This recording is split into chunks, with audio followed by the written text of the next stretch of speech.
there are better tools all the time coming forward in all of our industries.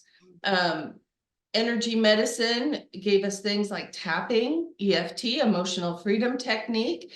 And that's been really amazing. I teach that to all of my anxiety clients. And there's different ways that you can use that as a tool to help the brain interrupt the old habit and create new habits around it. So you can look at a very practical level. What is the brain doing? What is that automatic mind doing? And actually, more likely is to call it the mind brain, because it is our physical brain that has habits, patterns, things wired in, but also our mind is tapping into our consciousness. So now we can get a little bit expansive because who we are as humans are very dynamic.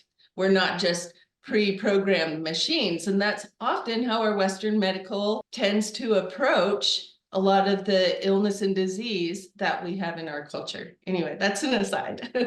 So coming back to this concept, it's really recognizing that our brain is running habits and patterns. And at a very practical level, we can look at, okay, what is the brain running? What is the habit or pattern?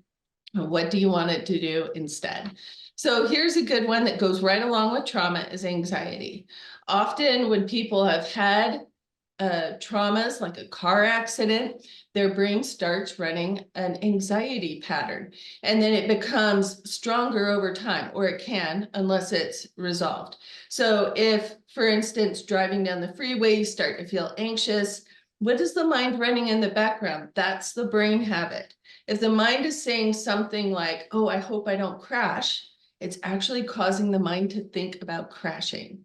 Oh, people are so crazy drivers. There's all these crazy drivers. Then the mind is doing more worry and seeing all the craziness on the road, right? So when we look at a very practical level, here's anxiety, but what is the brain habit underneath it?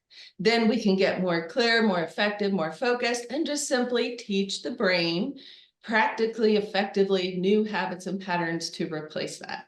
So this is very interesting that in the last few years, there has been some research, in fact, double-blind studies with NLP, neuro-linguistic programming, with work with vets and PTSD. So neuro-linguistic programming has a very complementary skill set to hypnosis.